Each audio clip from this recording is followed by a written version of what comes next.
Welcome to my channel. Subscribe, listen, and enjoy my stories every day.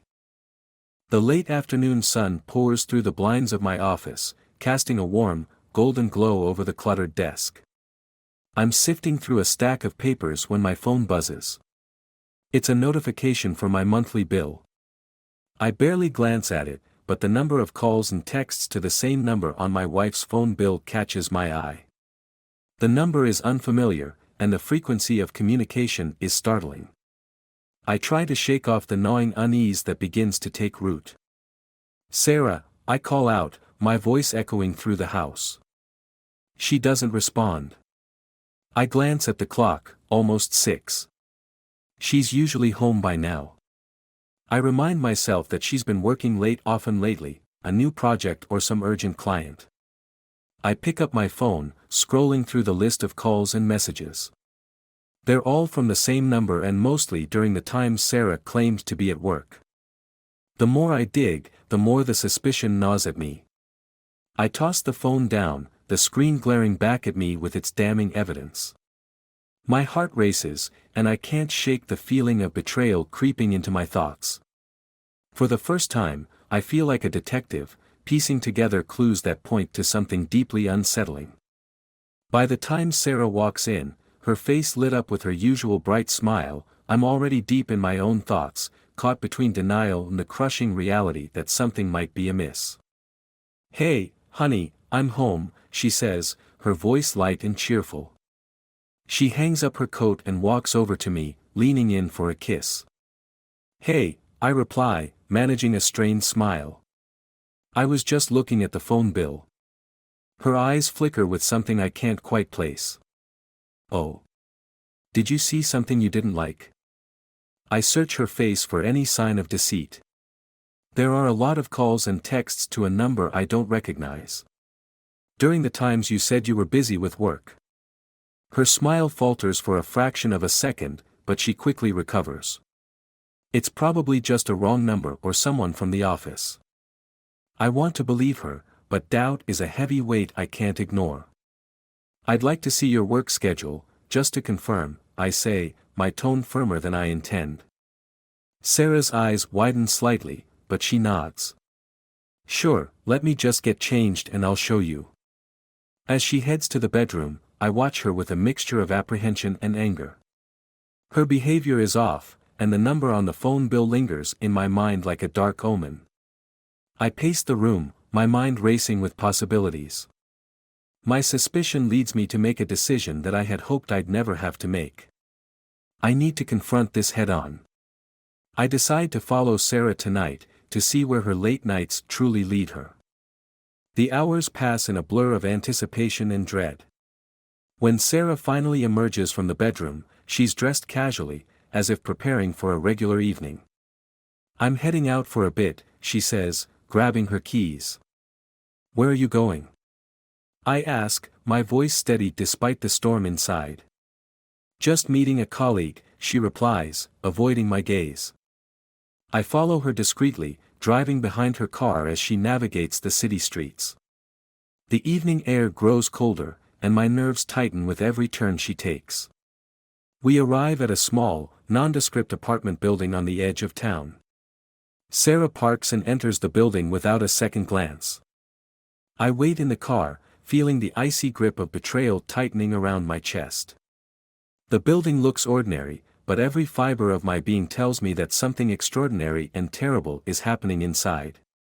Hours later, Sarah finally emerges, her demeanor different, disheveled, almost exhausted. She's accompanied by a man, his arm casually draped around her shoulders. They share a brief, intimate kiss before he walks away. The sight hits me like a sledgehammer.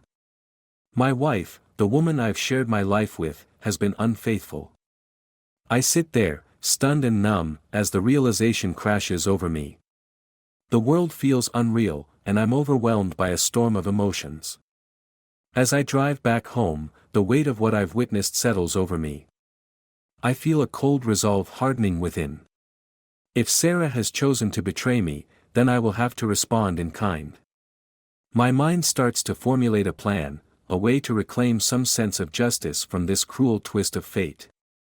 The drive home is filled with a deep silence, my thoughts echoing with the promise of retribution. This chapter of my life has just begun, and the road ahead is paved with the fragments of trust shattered and the seeds of revenge planted. The following morning, I wake up with a pounding headache and a knot in my stomach. The image of Sarah and that man together lingers in my mind, fueling a storm of anger and betrayal. I force myself out of bed and head to the kitchen, where I mechanically make coffee, my thoughts churning with the events of the previous night. Sarah is already in the kitchen, her back turned as she prepares breakfast. She's humming softly, an unwitting facade of normalcy. I can't help but feel a surge of resentment. I watch her for a moment, the domestic scene starkly contrasting with the chaos I'm feeling inside. "Morning," I say, my voice deliberately casual. She turns, her smile faltering slightly. "Morning. I didn't wake you, did I?" "No, just an early riser today," I reply, keeping my tone neutral. "I was thinking about what you said last night." Her eyes flicker with a hint of concern. "Oh. What about it?" "I was wondering if I could see the details of that project you've been working on. You mentioned it's been demanding." Sarah's face tightens for a moment, but she quickly recovers. "Sure, I'll show you when I get back from work. I have to head out early today." I nod, trying to mask my frustration. "All right. I'll be home later if you need anything." As she leaves, I am left alone with my thoughts, the weight of betrayal pressing heavily on my chest. I resolve to dig deeper into Sarah's affair. I need concrete evidence before I can confront her. The idea of revenge is simmering in my mind, and I need to be strategic. By the time Sarah's car has disappeared down the street, I'm already formulating a plan. I need to investigate the man she was with.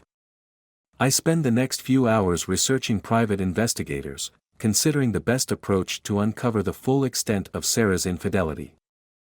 I decide to visit the apartment building where Sarah met her lover. Armed with a notebook and a camera, I approach the building under the guise of a delivery person. I note down the names on the mailboxes, hoping to identify the man. As I'm about to leave, a neighbor approaches me. "Hey there," he says, eyeing my delivery uniform. "New to the building?" "Yeah," I lie smoothly. "Just delivering a package. Couldn't find the right apartment." The neighbor nods. "It's a bit confusing. I can help you if you need." "Actually, that would be great," I say, forcing a smile. We chat briefly, and I manage to glean a few useful details. The apartment building is mostly occupied by professionals, and the man I saw with Sarah is a recent tenant, known for being quite private. Armed with this information, I head back home. The private investigator I called earlier is scheduled to meet me in the evening. I need to be prepared, to have everything in place before I take the next step. That afternoon, as I wait for the investigator, I review my notes and think about the confrontation. My plan is becoming clearer. I'll gather all the evidence I need, and then I'll confront Sarah with the full truth. It's not just about revenge, it's about reclaiming my dignity and ensuring she understands the consequences of her actions. The investigator arrives promptly, a middle-aged man with sharp eyes and a no-nonsense demeanor. He introduces himself as Tom. "Thanks for coming," I say, shaking his hand. "I need your help to find out more about someone." "Of course," Tom replies, taking a seat. "Who are we looking into?" I give him the details about the man I saw with Sarah, describing his appearance and the apartment building where he lives. Tom listens attentively, jotting down notes. "I'll start with a background check and see what I can find," Tom says. "It might take a day or two, but I'll keep you updated." "Thank you," I reply, feeling a mix of anticipation and anxiety. "I'll be waiting for your report." After Tom leaves, I'm left alone with my thoughts once more. The sense of betrayal is still fresh, but now there's a flicker of determination burning within me. I'm no longer just a victim of infidelity, I'm a man on a mission. I decide to spend the rest of the evening preparing for the inevitable confrontation.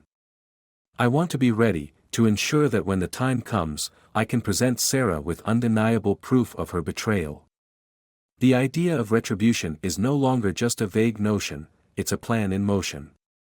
As night falls, I sit in the dimly lit living room, my mind racing with scenarios and strategies. The next steps are crucial. I need to gather evidence, to confront Sarah with the truth, and to see this plan through to its conclusion. The path ahead is fraught with tension, but I'm determined to see it through. The following evening, the air in the house feels thick with tension. Sarah is already home, preparing dinner while I sit at the kitchen table, my mind focused on the task ahead. The investigator, Tom, called earlier in the day with an update.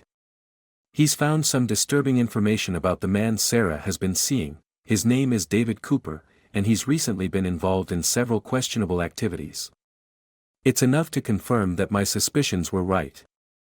Sarah's humming in the kitchen is a stark contrast to the storm brewing inside me.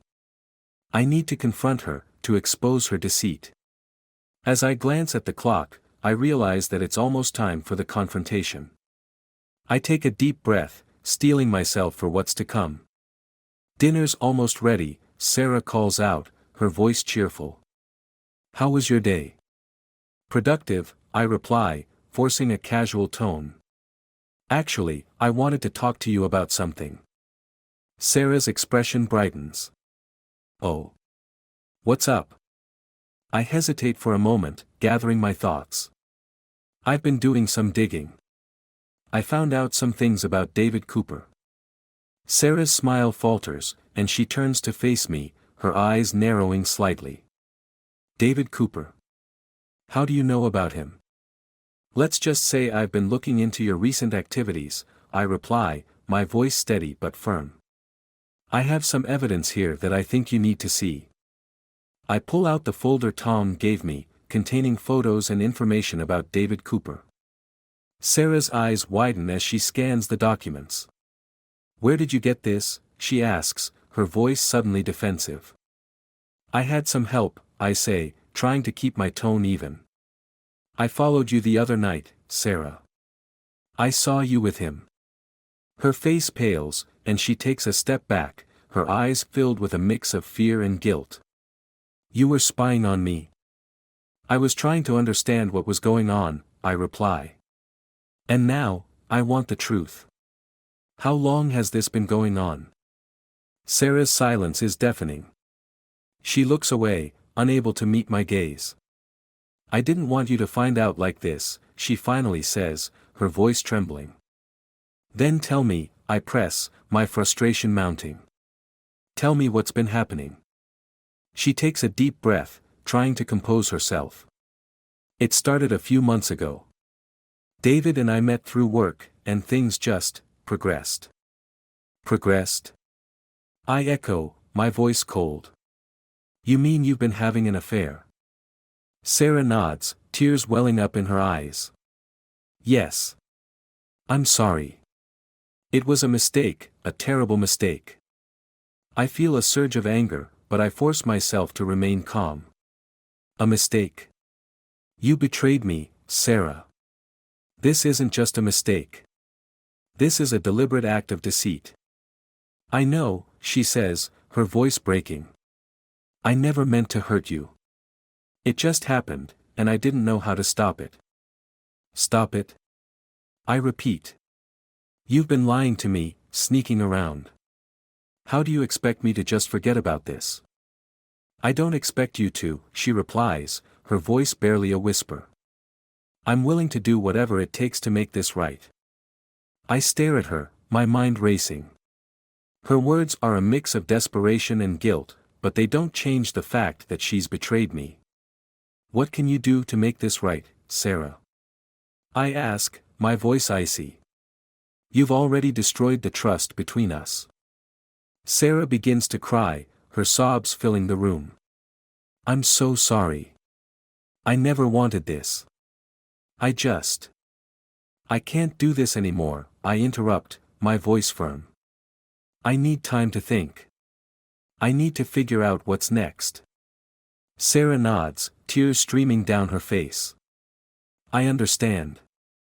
I'll give you space. I watch as she leaves the kitchen, her shoulders slumped in defeat. I feel a mixture of satisfaction and sadness. The confrontation has been both painful and necessary, but it's only the beginning of the reckoning that lies ahead. Later that night, I sit alone in the living room, the weight of the day's events heavy on my shoulders. The reality of the situation is sinking in.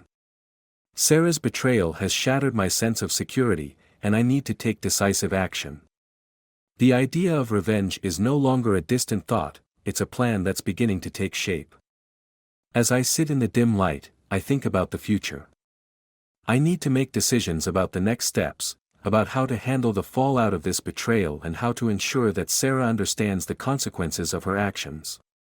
The path ahead is uncertain, but I'm determined to see it through. The clock ticks loudly in the quiet room, each second a reminder of the turmoil that has engulfed my life. I know that the coming days will be filled with difficult choices and painful confrontations. But for now, I'm resolved to take control of my life and confront the reality of the betrayal that has rocked my world. The days following the confrontation with Sarah are a blur of cold detachment and simmering rage. I'm consumed by the need for retribution, a fire burning fiercely within me. Each day, I gather evidence, prepare my case, and steel myself for what's to come. I can no longer tolerate the sight of Sarah, nor the thought of her betrayal. The plan for revenge is taking shape, and it's becoming clearer by the day. Tonight, I'm meeting with Tom, the private investigator, for one final update. We're at a small cafe, far from prying eyes. Tom arrives, his expression as serious as ever. Got something for me? I ask, not wasting time on pleasantries. Tom nods, sliding a folder across the table. I've done some digging into David Cooper's background, and it's more complicated than you might think. I open the folder, skimming through documents that reveal David Cooper's unsavory connections and financial troubles. But it's the final piece of evidence that catches my attention, a photograph of David with another woman, clearly involved in illegal dealings. This is the final piece, Tom says. It ties David to a network of illicit activities. I thought it might be useful for your plans. I nod, feeling a dark satisfaction. Perfect. I've got my plan, and this will only make it easier. With Tom's information in hand, I head to my car. My next stop is a local motel where David often stays. My heart pounds with anticipation as I pull into the parking lot. I'm not just confronting Sarah and David, I'm about to deliver a final, devastating blow. I approach David's room discreetly, my mind racing with what I'm about to do. I have a carefully crafted plan to ensure they both suffer the consequences of their betrayal. I knock on the door, my heart pounding. David opens it, surprise written across his face. What do you want? He demands. I need to talk to you, I say, forcing a calm tone. It's about Sarah. David's expression shifts from confusion to a guarded look. What about her? Let's just say I have some information that could ruin your life, I reply, my voice cold. David's eyes narrow. Come in. We can talk. I enter the room, and David sits on the edge of the bed. What's this about? He asks, his tone challenging. I pull out the photographs and documents from Tom's investigation, spreading them out on the bed. This is your life, David. And it's about to become very public. David's face goes pale as he examines the evidence. Where did you get this? From a reliable source, I reply. And it's enough to ensure you never forget who you crossed. The room falls silent as David realizes the gravity of the situation. Look, I didn't mean for things to get out of hand, he says, trying to negotiate. We can work something out. No, I say firmly. There's no negotiating. You and Sarah have caused enough damage. David tries to get up, but I intercept him, grabbing him by the collar. You think you can just walk away from this? I snarl. The confrontation escalates, and I make sure David knows the full extent of my anger. I use every tool at my disposal to ensure he understands the consequences. As I leave the motel, I feel a grim satisfaction knowing that David's life is about to unravel. The final confrontation with Sarah is inevitable. I arrange to meet her at a neutral location, a quiet park where we can have a final, unambiguous discussion. Sarah arrives, her face a mask of trepidation. "Why did you want to meet?" she asks, her voice trembling. "I wanted to give you a final update," I say, my tone icy. "Everything has been set in motion." Sarah's face pales. "What are you talking about?" "I have evidence of your betrayal and David's criminal activities," I explain. "I've made sure it will come to light. Your lives are going to be shattered." Sarah's eyes widen in shock. "You can't be serious." "Oh, I'm serious," I reply. "This is the price you pay for your deceit." Sarah's tears flow freely now. "Please, I never wanted this. I was wrong, but this isn't fair." "Fair?" I echo, my voice rising. "You wanted to betray me, and now you'll face the consequences." Sarah collapses to the ground, sobbing uncontrollably. I watch her with a mix of satisfaction and sorrow. The path of revenge has been paved with pain and destruction, and now it's time for the final separation. As I turn to leave, I feel a cold detachment. The battle is over, and the fallout from the betrayal is complete. Sarah and David will face the repercussions of their actions, and I will walk away from this chapter of my life with a harsh, unyielding resolve. The finality of the situation settles over me. The trust is irreparably shattered, and the relationships destroyed. As I drive away from the park, I reflect on the bitter taste of retribution and the high cost of betrayal.